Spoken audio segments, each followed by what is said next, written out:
We just introduced the loan payment formula. Now we're going to use this formula for an example.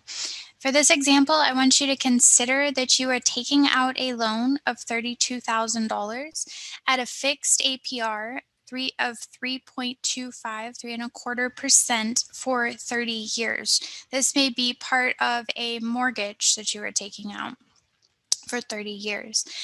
From the given prompt, pause the video and consider what information has been given to you in terms of the variables used in this equation. Once you have given that some thought, we'll go ahead and look at what we have. So P was our principal, that is $32,000 from the prompt.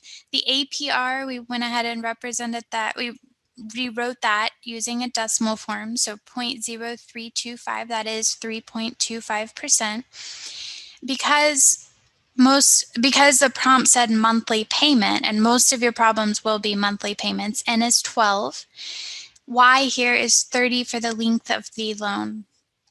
PMT then is the only variable that we don't have because we have everything for the right side.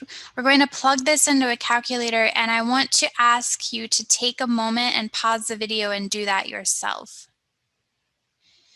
Now, this formula can be tricky to type in a calculator, so work very slowly on these.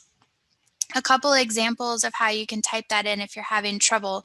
The linear form here, so you could type this in. Be sure that you're using parentheses appropriately. So I've color coded this a bit so that it will help you with the parentheses. If you're having trouble, pause the video and try one of these. The second version is when I went ahead and simplified the inside first. So APR over N, APR over N, here it is exact and here it is rounded.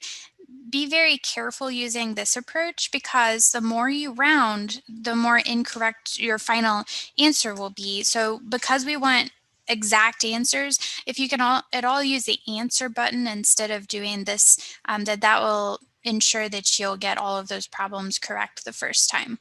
So please try to not round on top of rounding, but this can be maybe helpful when you're working these on your calculator. When you all work this problem, then you should be getting $139.27 as the monthly payment. Because we are paying this for 30 years, I want you to think about the total amount paid over the term of the loan. Since this is a monthly payment, we're paying this every month, so 12 times a year for 30 years. So the total amount paid over the term of the loan will be $50,137.20.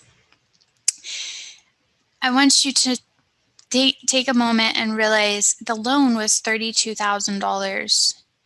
You are paying over 30 years, $50,000, a little over $50,000. You're paying more than the original loan because you're having to pay extra interest for taking out that loan, for borrowing that money.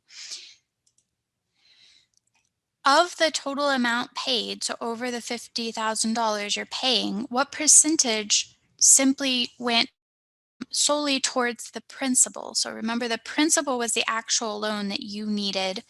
And then I also want you to think about the percentage of the amount you paid and what went solely to the interest. So we can calculate this simply by finding the difference between what we paid and what the principal was. So to find the difference between those, subtract, that will be $18,137.20. That is the amount that we paid simply for interest. So if you're ever asked how much did the person pay in interest, this is how to calculate that. Take the total amount paid minus the principal amount. If this is the amount in interest, then we can simply take we'll simply divide. So we'll take that as the numerator divided by how much we paid. And that tells us that we paid about 36% solely for interest. 32,000 of the 50,000 was for the principal, went towards the principal. So we paid about 64% of that total amount went towards the principal. As percentages, I've left that as the bottom line. So this is to give you an idea of how a loan the total amount paid can really grow over time, and that's due to the interest that you are paying on that loan.